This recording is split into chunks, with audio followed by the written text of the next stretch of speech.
Hello. Hi. Hey. Hello. Are you in there? Are you in there? Are you in this little picture box? Are you in this box? Are you in this box with us? 11, 11, 11.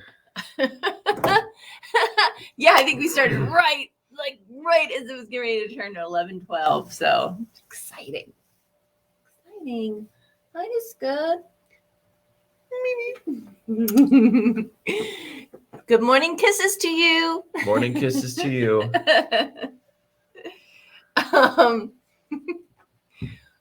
Happy Friday. Happy Friday. It's a Friday.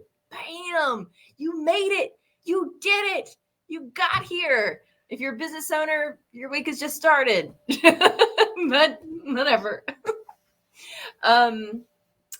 So let's go ahead and jump right in. I want to say thank you to Marianne. Excuse me. Marianne Hudspeth. She put a comment on one of our posts out here. We're doing the Unscripted, and said that she was really grateful that we are doing this because she's getting something from it. So, Marianne, this one's for you. Dedicated. Yeah. This Unscripted goes out to Marianne Hudspeth. So let's pick a card, shall we? Let's do it. Do you want to do? I will do a happiness. They seem to be really positive and uplifting and stuff like that. So let's do that. You don't need to change yourself. Did we already do this one? Yeah. Yeah. So you don't need to do that. Awaken from the dream. Ooh. Who you really are, the you that is happy, fulfilled, and free may have been asleep and dreaming dreams of fear, lack, and not enoughness. But you are enough. You are already perfect, so you don't need to change yourself. Your dreams of the you'd like to be, you already are. You are already that person. Wake up to the reality of who you are. Focus on that you and know that it's your true nature. Love yourself back to reality and awaken from the dream.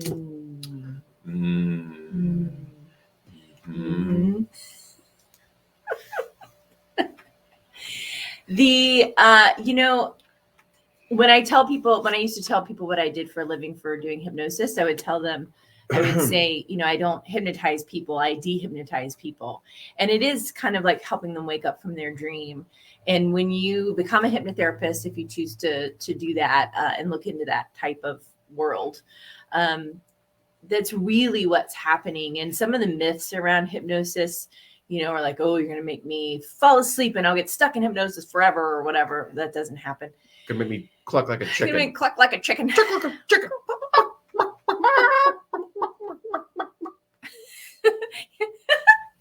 Hi, friend watching. Hello, friend watching. Tell me who you are. Or a sign that says, tell me who you are. Right in the comments.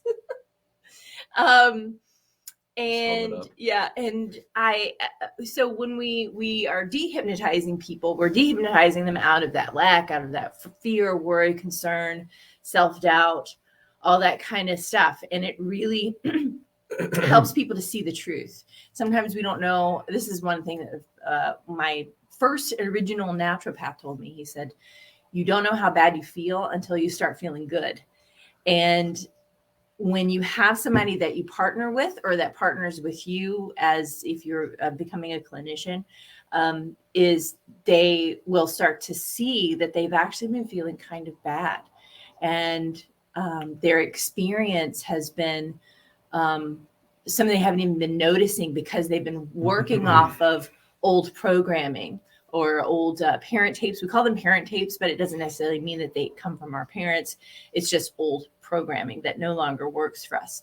So when we, as the hypnotist, or, if you're working with people or as you're looking at this yourself, you can help them to start opening up to new belief systems, new ideas, new possibilities, trusting in themselves in a new way. And so they awaken from the dream, which I think is just the coolest. Agreed. Say hello to me.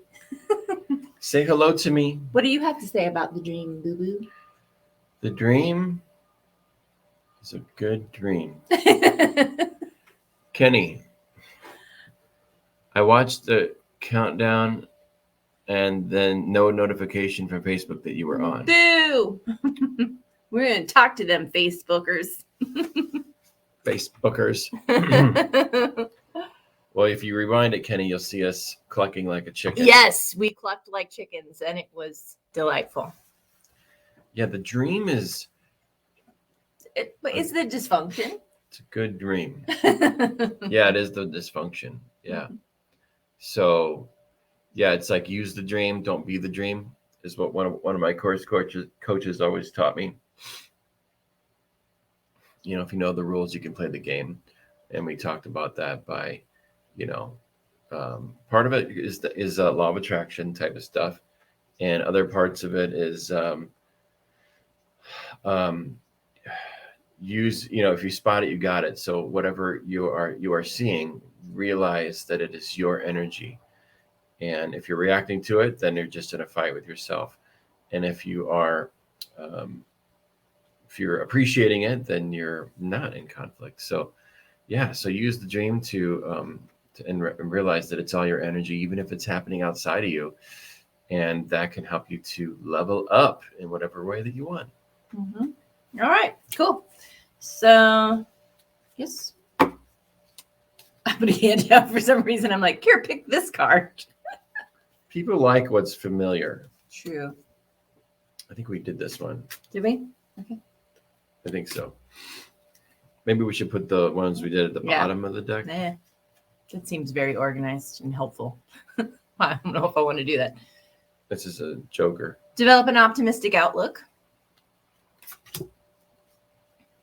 So do that. Willingness is the key. Yeah. Hi, Eileen. Hi, Eileen. While today is practice for tomorrow, sometimes old habits and beliefs can have a powerful hold. Willingness is the key. Are you willing to have what you desire? Are you willing to let go of your old way of doing or thinking? Some people ask, are you willing to do whatever it takes to get what you want? You won't usually end up having to do what it takes, but your willingness lets you know at a deep level just how committed you are. If you really like adventures, here's an affirmation you can try on for size. I am willing that my present and future be totally unlike my past. That one is on my list of affirmations. It's so good. That one is good. I'm willing that my present and future is totally unlike my past. Unless your past was really super dope. Like if it was really, really good, then maybe you want to create more of that. But if it wasn't exemplifying the energy that you really want to create, then yeah. Make it even better. You know, I have another quote on my quote list that says, when you don't know what to do whatever you can. And, use the willy-nilly, use the little willingness, which is, if I don't know what to do, or I'm confused, or I'm at a wonky spot in the business or whatever, it's like, okay, what the hell can I do? I can show up, I can be supportive, I can do some chores. Yeah. And as soon as I, like if she doesn't have something for me to do or whatever, then it's like, okay, what can I do? And then I'm like, okay, you know what? There's a mess here. I can do that. And as soon as I put myself into action and practice that little willingness, it's not even about the thing that I'm doing. It's about using conscious choice and not letting that ego convince me that there's nothing you can do or whatever. So as soon as I get into action, I feel empowered after that. And all because I use that little willingness. So it's powerful. Mm-hmm. It's really cool. Yeah. So I got a new card deck and we're still playing with it. Not the Course in Miracles one, but it's called the CBT deck. So Cognitive Behavioral Therapy. And they have different categories. So I thought maybe we could play with that. I'm just going to take it off the top here. So there's a think card. Think problems as opportunities. It is nearly inevitable that you'll experience a problem you weren't expecting. Prepare yourself to welcome this event rather than seeing it as something that shouldn't have happened, that should not have happened. Keep in mind that life is a continual stream of challenges. Well, that's positive. and that you have what you need to handle them. You have what you need to handle them. So that's, to me, that goes along with that idea of, every problem that's in our physical awareness, spiritual, mental, emotional, everything, we also, right beside that problem is the solution. And we see that in nature, right? If you have a poisonous plant, usually the antidote is growing next to it. Isn't that like the coolest thing? Is that true? Yeah. Yeah. Wow. Or the antidote is nearby. And That's so cool. if we are a reflection also of of nature, then we are, we also have the solution to that problem inside. That is so cool. What a cool analogy. I know. Science is fun. It really is. It really is. Yeah, I like science. You do? Yeah. Yeah. I like science. Okay, what are we going to be today? Waves of breath. I don't know what that is, but I think I'm also smelling something, but I'm also breathing something.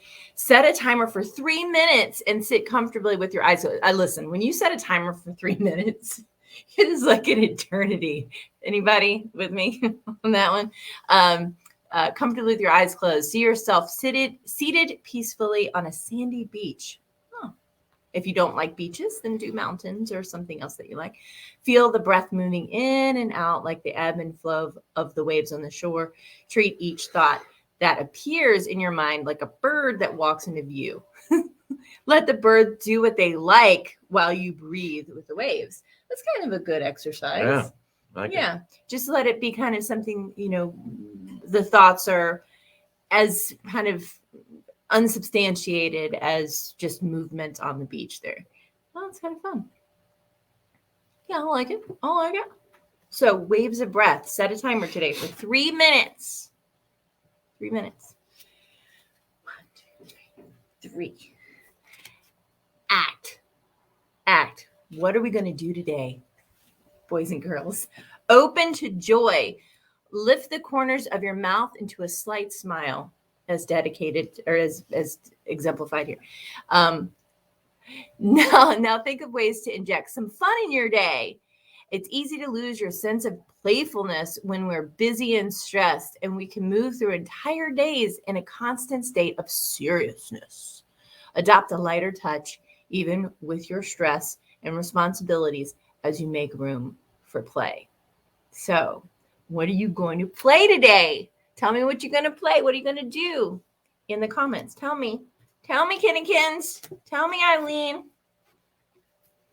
These are good. I like them. Yeah. Yeah, they're good. They're light. Yeah. I mean, we could deep dive on some of these. Yeah. I don't need to. Yeah. Unless you want to. I'm good. All right. What else do we want to talk about, honey? Anything? We're all unscripted. I don't have anything, but you could do. Yeah, I could do more cards or whatever. Somatic Rewire Workshop, New Warrior. Yay. Okay. So Kenny says, I have to work till late, but I'll make it fun. Good, Kennykins. Yay, make it fun. Work can be fun. It's all about our mindset and our perception of what we're doing and, where we could be otherwise or, whatever. And it definitely can be fun. And Eileen, Somatic Rewire Workshop with Nuaria at Nuaria. So very cool. I just talked to Maya the other day and I think she mentioned it, and I'm so excited that I'll have to reach out to her and talk to her about it. That is very, very cool. Somatic Rewire. She's so good, isn't she? She is just so good. She knows how to come up with titles. She's amazing. We're gonna have her title our Unscripteds. Maybe she'll tell us what we should be talking about. Yeah. P's are great with titles. They are. And when we say P's, we mean INFP, which is what she is for MyersBriggs. Todd and I are an INFJ. And Kenny is an INFP. Is he not? Yeah. And I'm not sure what Eileen is. but we attract a ton of INFJ people, and we are the advocates, I think, according to the 16 personality types. And if you're curious about your Myers-Briggs, you can go out to personalityhacker.com. I'll put that in the comments while Todd talks. Yes, we are advocates. Eileen's an INFJ.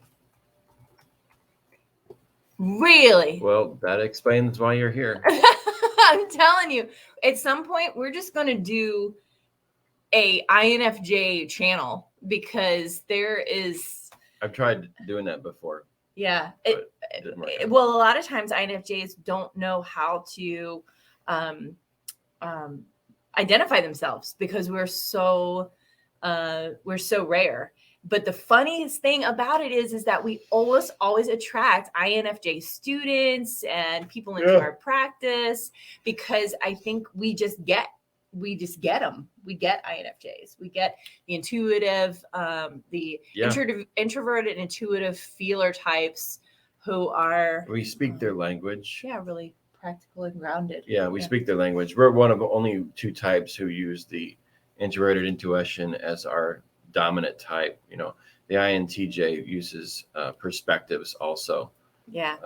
And that's what we do. Also, perspectives, introverted intuition, which is talking about different things and things, you know. So if you are an INFJ, it'd be like a moth to a flame. If you're hearing other INFJs talking perspectives, especially if it's on an area you're interested in, like personal growth or whatever. So you tune in, you're like, oh, that's really good. INTJs also are the same thing. Like whenever I hear James Wedmore talk, he's an INTJ. INTJs are masterminds, so they tend to be better at figuring physical things out, like business and things like that, than INFJs. We have to work a little bit harder at it. But when you hear them talk, it's like they still use perspectives, and it's like, oh man, they are awesome, and they just got it figured out. So it's always fun listening to an INTJ talk about like business, or if you're wanting to learn from them, it just sounds crystal clear, and they're speaking in a language you understand, because they still use perspectives like we do. Yeah. And perspectives is this, just so you know, is unscripted. That's what we're doing. We catch an idea, you know, we use the cards because we generally need a prompt, and we catch an idea. And if something lifts off, then we'll just talk about it, and just look and identify all the different aspects of it, all the different facets of it. And it doesn't necessarily mean that it's right. No, or 100% accurate or absolutely vetted. It is perspectives. We're discovering it. And so that's why we call this unscripted, instead of being like, this is the way. Right. And then the mark of an N is N, or intuitive, is it's not meant to be spiritual in Myers-Briggs. And Myers-Briggs N, or intuitive, means pattern recognition. And pattern recognition with INFJs is using perspectives to see how things are connected. That's pattern recognition. Now, if we were an S, like a sensor, their predominant way of approaching life is through the 5 senses. So yes, they can still connect patterns and things like that. You're not all of one or the other. Right. But an S is going to be more not about exploring perspectives. It's going to be like, okay, let's see what's tangible right in front of me and work with that kind of thing most often. Yeah. And with the empath part of this, what would you say is the empathic part? Is just being able to sense, getting a really clear sense about people. And well, empathic isn't a term used by Myers-Briggs, right? But I would say that if you are an empath, you're probably also a feeler on the MBTI system. Yeah. An F, a feeler. Which a feeler in MBTI predominantly means that you use your feelings to make decisions. It's how you make decisions. Well, we tend to be, when you're an INFJ or INFP, I think you tend to be tapped into your the rightness of your feeling. Like you tend to be guided correctly even though it's not necessarily vetted by a certain protocol. I think when we went into our feelings, we have that just an automatic sense of absolutely this is right. This especially is right for us. Absolutely, especially if you're an IF, an introverted feeler. You'll definitely be going inward, looking for those feelings of rightness or alignment, whatever you identify as your center, and that gives you like pattern recognition of yourself, kind of thing. And if you've lived in your own skin your entire life, which let's face it, all of us have, I think, then you're going to get really finely tuned to the way you do that, and how you interface with the world. And I think that also lends to sensitivity with reading other people, which is defined as empath a lot of times, when really I think it's mirror neurons, and I think it's things like that. And again, it could be some magic too. Yeah, but I think that some of the components that lend to that are that introverted feeling component, not the only components, but some. Yeah. Agreed. Lord have mercy, my computer's doing crazy. Oh my Lord. All right. So, yes. And also too, since we dedicated this Unscripted to Marianne Husband, she's also an INFJ. Is she? Gigi Rush is an INFJ. Marianne's an INFJ? She sure is. Are you sure?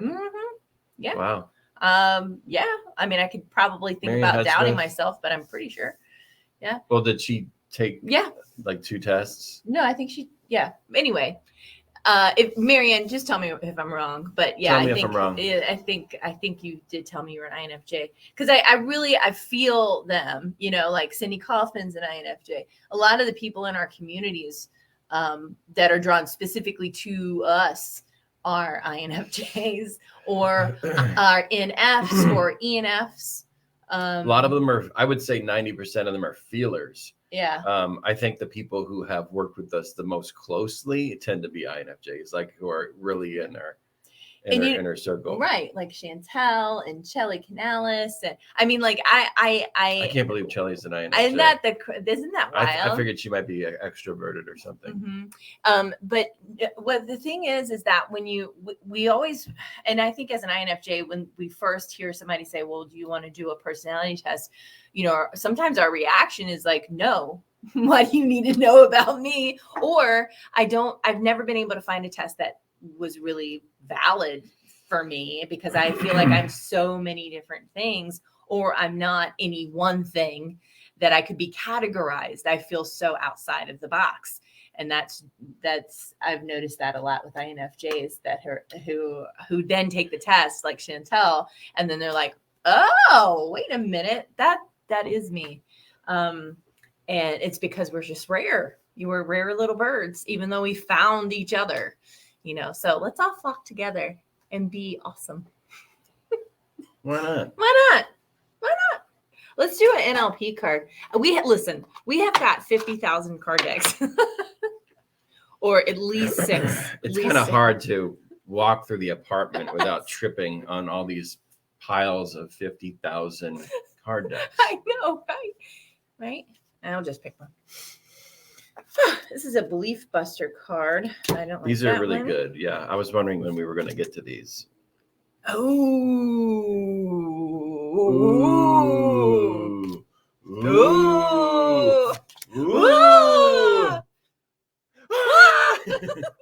That last one's for Kenny. Yeah, I know. Oh shit, that was funny. He's gonna laugh at that. Who says? According to whom? Who said that to you? Who said that thing to you? That thing that time? Who said that? That thing. That thing that time? Who said that? He just gave us a thumbs up. Yeah. Now that's actually really funny. Give us a thumbs up. Yeah. Rules sometimes get handed down by other people and integrated into a person's belief set.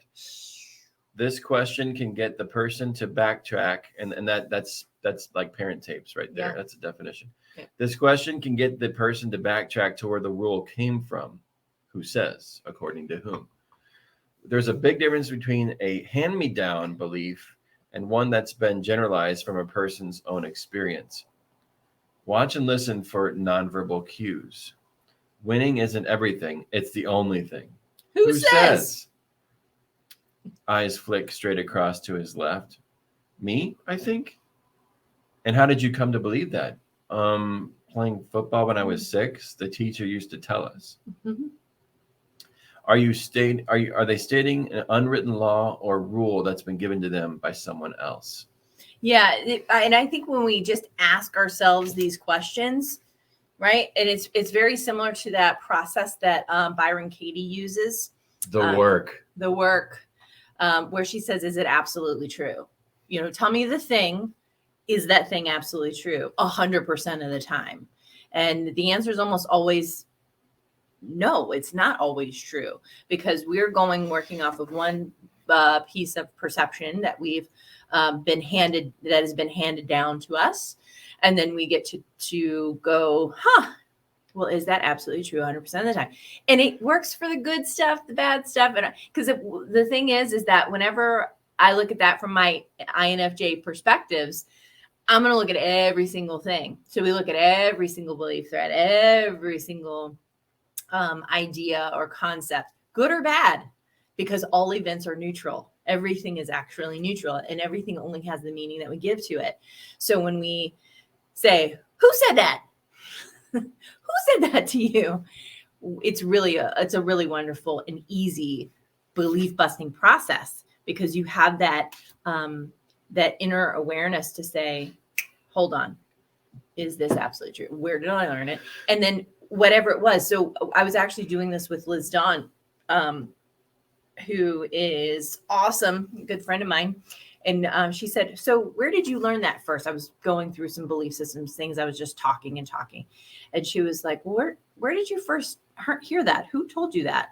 And I was like, "Oh, that came from my grandma and my grandma Minra. And this is what her belief system was. And this is how it's showing up for me in my life now." And it's not to say that it was a bad belief system, but it wasn't necessarily serving me, because it was two different it was three generations, two different generations essentially.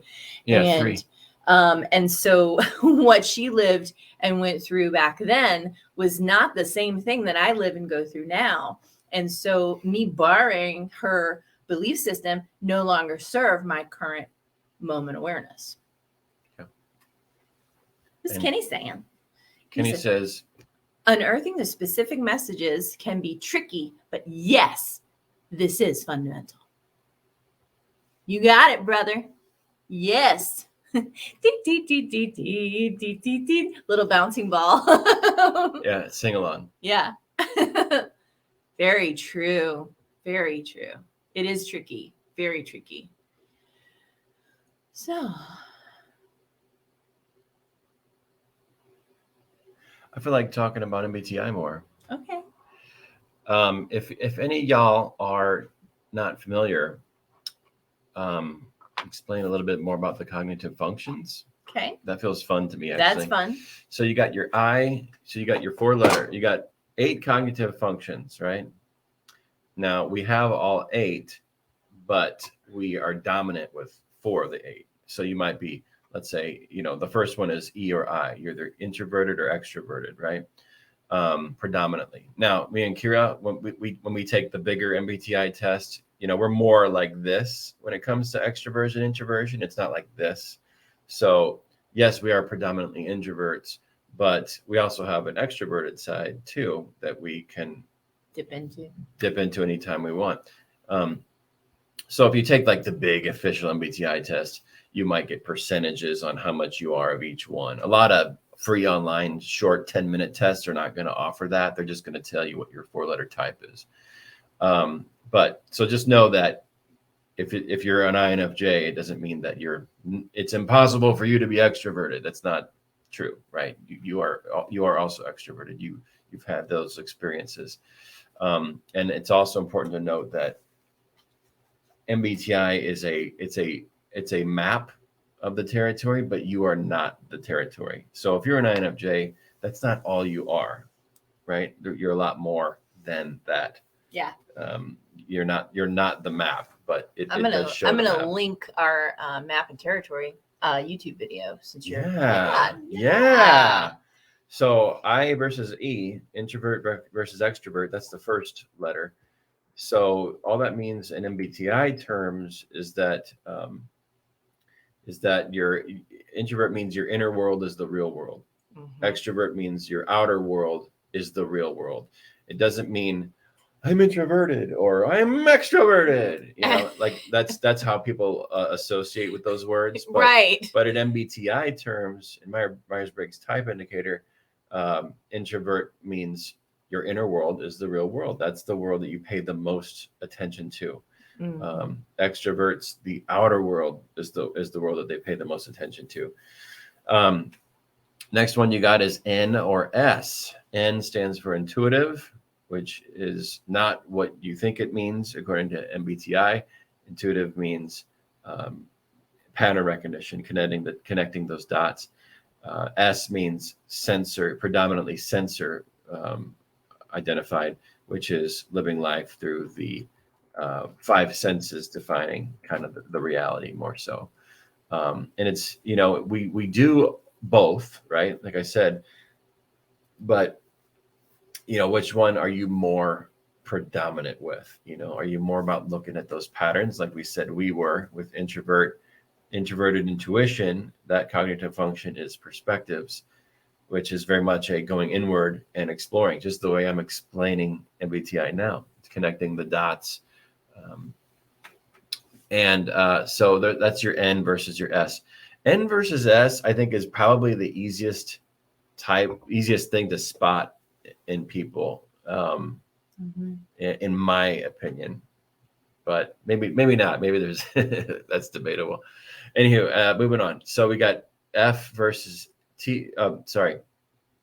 N versus S is how you gather data in your world, right? Is you predominantly connect the dots, externally or internally, E or I, or do you predominantly, feeling and touching and sensing your world kind of thing? And obviously sensors are going to be more, typically they're going to be more involved in the external world doing things, like a lot of athletes are going to be extroverted sensors, sometimes introverted sensors, but majority of the time extroverted sensors, ESs on the MBTI scale. And that is a high percentage of the human population. So N or S is how you gather information. How you make decisions is F or T predominantly. I'm glad we're getting this because I can definitely use this for myself. Go ahead. How you make decisions on MBTI is predominantly the F or T, the feeler or the thinker. Now we all feel, we all think, but predominantly, do you make decisions because something feels right, or do you make decisions based on logic, reasoning, and facts? Now it's always going to be a blend for the majority of us, right? It's never absolutely one or the other. I mean, it can be, but generally there's a mix. And then last, there is the judging or perceiving function, right? And this one's kind of hard for people to get. Judging doesn't mean being judgmental. Right. Remember, we're in MBTI terms, and this was made, 50 or 100 years ago. Yeah, it was made. It wasn't, I think it was was it 100 or 50 years ago? No, it wasn't 100. It was like 50. Anywho,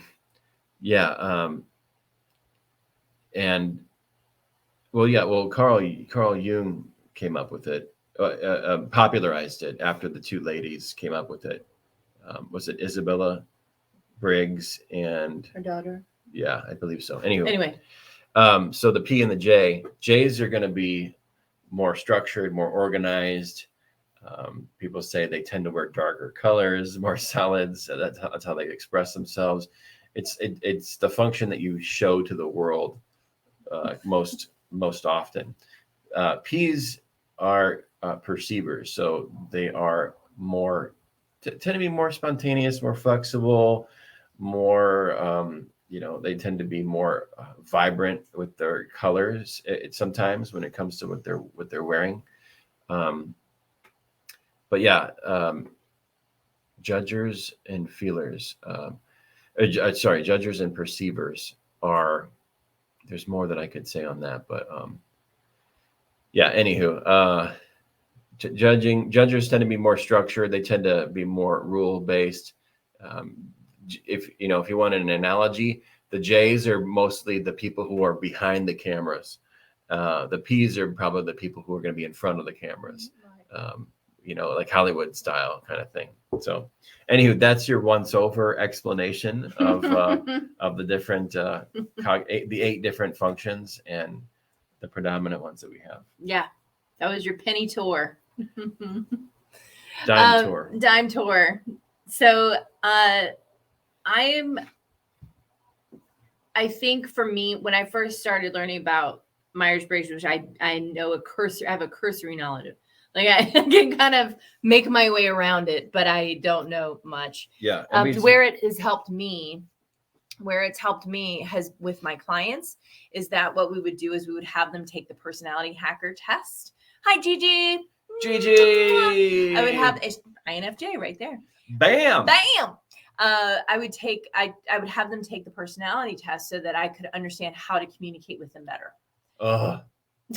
Because otherwise, we could be speaking 2 different languages. Because INFJs, we speak a different language, really, and so Todd and I can communicate. We have a really good shorthand. Gigi and I could probably sit in a room and know what we're thinking about, but other people who might be ISFP or ISFJ or an ES, whatever, we may have a harder time communicating and connecting. So if I know it, if I let myself educate myself on it, then I can say this person is going to understand this better. But then there's this other thing that happens, which I think is also kind of cool, is I have a friend of mine who is an ESFJ. Who? Kevin? Is he ESFJ? ESFJ, yeah. Oh man. And we just get to talking and going and we get each other. We drive, but we are very different in our personality type and we're very different in our approach to things to a certain extent. So I know that in order to communicate with him better, it's important for me to get into that really fun, extroverted kind of place where, we just amp each other up and it feels so great. And then he also knows when to back off and come down a little bit on the way excited, wildness and get more grounded. So we have this really fun friendship in that regard. And so what is fun about having like an extroverted friend or an introverted friend is that you get to kind of, use different aspects of those parts of your personality. And when you're working with a client, being able to communicate with them better and understanding what their priorities are, and what matters to them the most, and really helping yourself to identify where the wheels could be falling off in your communication, you can get a lot farther along with them than maybe you would have otherwise by not knowing what their MBTI is.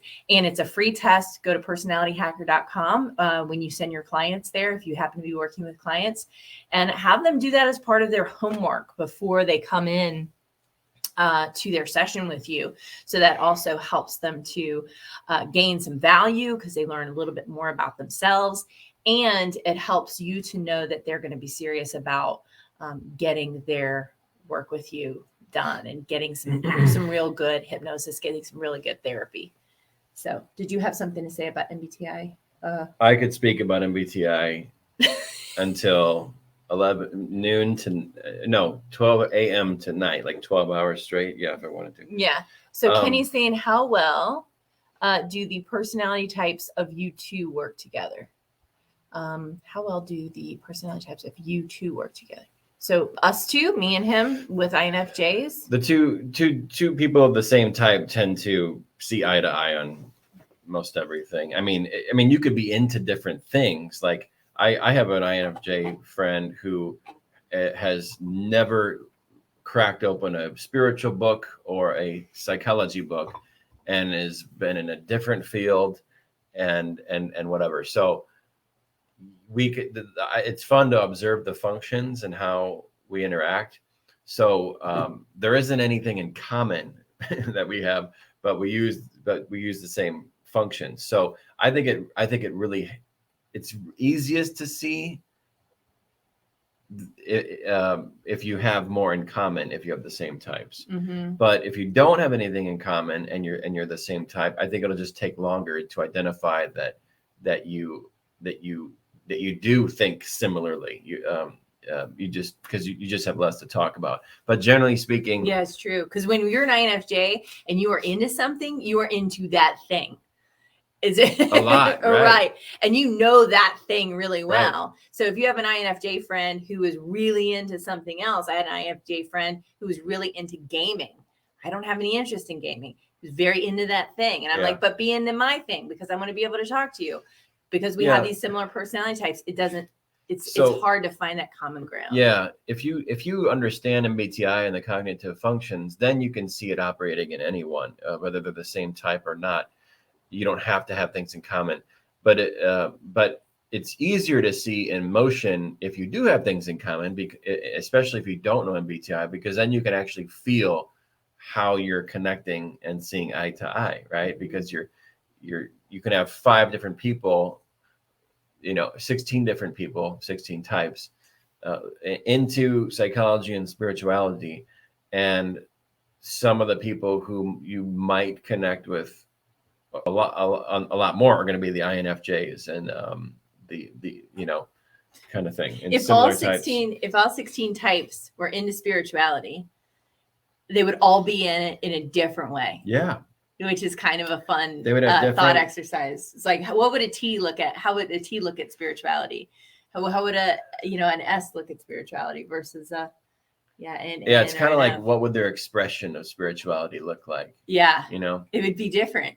And some similar, but it would be different. And that's kind of fun perspectives, maybe play with it one time. And just for validity, Catherine Cook Briggs and Isabel Briggs Meyers, mother-daughter, they did their work on MBTI from Carl Jung's writings in his book, Psychological Types. And that was in 1917. So it has been over 100 years. He knows his stuff, guys. Don't doubt him. Kira. Don't doubt Todd, Kira. Yeah.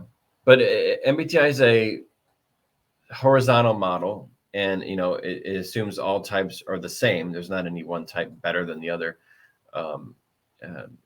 although different types sometimes get more praise than other types because they're more prevalent. Like since 75% of the world is sensor types as opposed to intuitives, then you're going to see a lot more things that are sensor related being praised, like sports and things, extroverted sensing and such. Yeah, I think NFs are kind of the 25%, and 75% is the sensor. STs. Sensor thinker is 75%.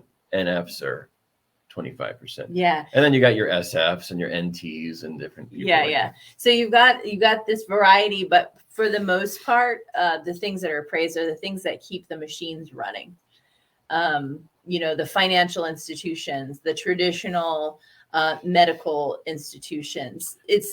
Those are the majority of people keep the engines running on those traditional aspects. Yeah, a lot of Js, a lot of ISTJs have administrative roles. Yeah. And we need that. And at the same time, we are noticing a shift in more and more people coming into this experience as NFs because there is a shift. There is things that are changing in this world. And we are seeing the softer side of our experience. We are wanting to move through our problems and challenges in new creative ways that are more based off of feeling instead of what we can, see and taste and smell. And here we're starting to see the limitations of science, because the mind and the creative mind is so much more vast than what we can put under a microscope. And more people are going inward than ever before. Yes. And I think that I believe that the 75-25% isn't really accurate. I think there's more NFs than are accounted for. Okay. Because we don't want to take the tests. No, well, they're younger. They haven't taken the test. Right. They don't know that they're intuitive feelers. Yeah, I agree. But how does this benefit you in your hypnotherapy practice? Well, I'll tell you. She touched on it. Like if you're an INFJ, you have the gift. INFJs are counselors by nature, because they're good at receiving people, right? So as an INFJ, you can, and definitely a feeler as well, you can see a lot of people. You can see all the types, right? Mm-hmm. If you're, but majority of the types cannot see you. That's the thing. You can see everything, but they can't see you because they're not looking for you. If they don't use your functions, and your functions are very internalized, right? Which we are, then they're going to have a harder time even spotting you, especially if they don't know that you're there. So you great way to hide, but great way to hide, but not a great way to feel seen. And that could be that could be true for any introvert, really, and it could be true for INFPs and things like that. But INFJs are, again, one of only two types that use the perspectives introverted intuition function, which is a rarer function. So but like she was saying, how to benefit with your practice is to, if you can, have your clients take an MBTI test, like the personality hacker test. And, if you learn a little bit about MBTI yourself, and Personality Hacker podcast on that same website there is phenomenal. And it's free. Yes. Most podcasts are free. So, Joel and Antonia are the bomb, and they know their stuff. And you can just scroll through their podcasts and check them out. She's an ENTP and he's an ENFP, and they're awesome. So as an INFJ, you probably will really enjoy how they communicate this stuff, because it's very practical, very grounded. And brilliant. Yeah. So if you have your people take a quick test, and then say enter their 4-letter type on your intake form or whatever, so you know what their type is. And then once you get generally familiar with those 16 types, and you can find that information anywhere online. And I think as you just pull from different places, you'll start to get a feel for what is an ESFJ like, what's an ENTP like, things like that. Then you'll in time, you'll start to get a feel for what cognitive functions they use, and what their strengths and weaknesses are. And long story short, like when we started implementing having people take an MBTI test, they exclaimed that they felt so seen before we even did any therapy, because we knew what cognitive functions they were using. And they had, a lot of times these people have different functions, different types from their parents, and they're maybe used to not being seen by their parents, for example. And then an INFJ, who is an expert at seeing, can say, oh yeah, well, that makes sense, because you probably are like this, this, and this. Is that true? Oh my gosh, that's so true. How did you know that about me? And not only does that make them feel seen and accepted, but it also encourages trust, right? And then whatever you do, you shorten the time frame on the trust building and the rapport building with the therapist and the client. But then you also know how to speak their language, like Kira said, so that whatever you do, whatever coaching, life coaching, hypnotherapy, etc., you can move the needle that much quicker, because you understand how that person thinks. And MBTI is brilliant for helping you to understand how people think, how they make decisions. It's super beneficial. So yeah, I might even add that to the curriculum at some point. Some kind of MBTI training. We got to. Because it just makes you so much more effective as a hypnotherapist and life coach. Yeah, the only problem that I've seen with that is people who are like, I'm not going to do that because I don't want you to label me. But when I explain it's not about you, this is really to help me communicate with you better because I'm the oddball. I'm the weird one here.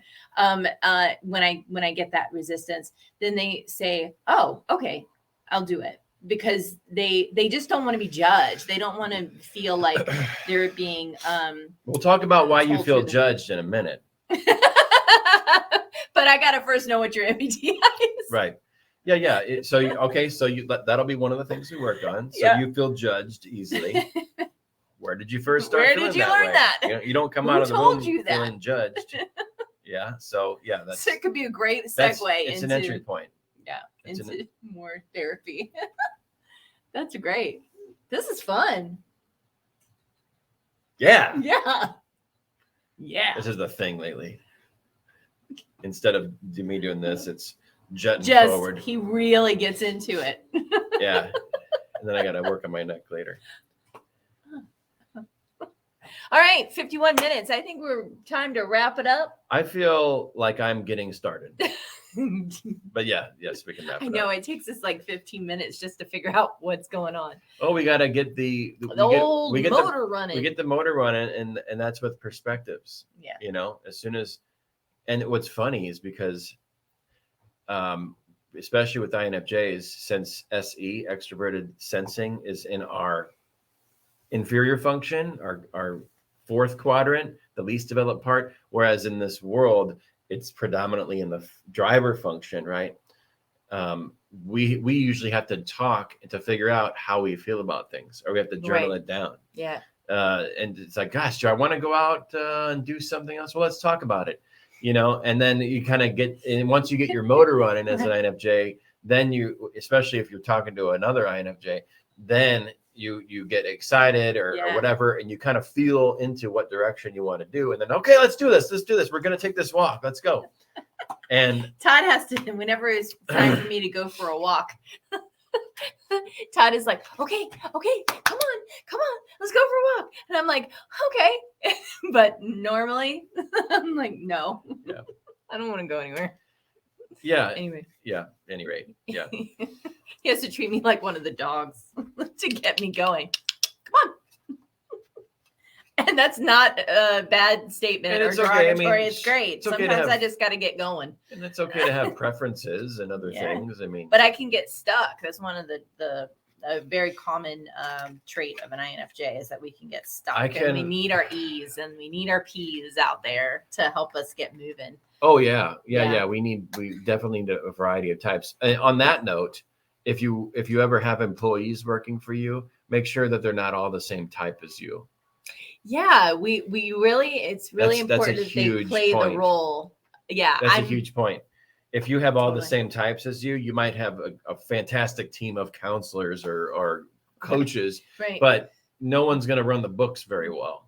You probably want a ISTJ for that or an NT or somebody like that, but definitely hire for the right role. And, I think ultimately people do find the roles that they kind of fit in time, and they thrive in it. And they thrive in it. It's not like we're telling them to do something that, they wouldn't naturally want to do. They want to do that role. ISFJs are incredible people for being kind of the front person to help handle any problems and front facing customer service and that kind of stuff, because they their heart is in such a good place. They want to be of service. They want to help. And they know, they'll get that, oh, well, this person is having this problem or this situation, this emergency or whatever. And they are, Marianne, we dedicated this episode to you. Marianne, watch from the beginning. Because we dedicated this to you.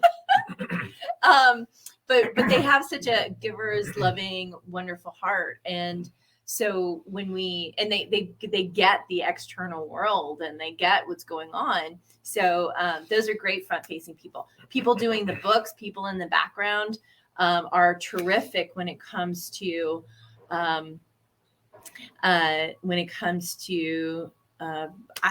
ISTJs and stuff like that, and doing those kind of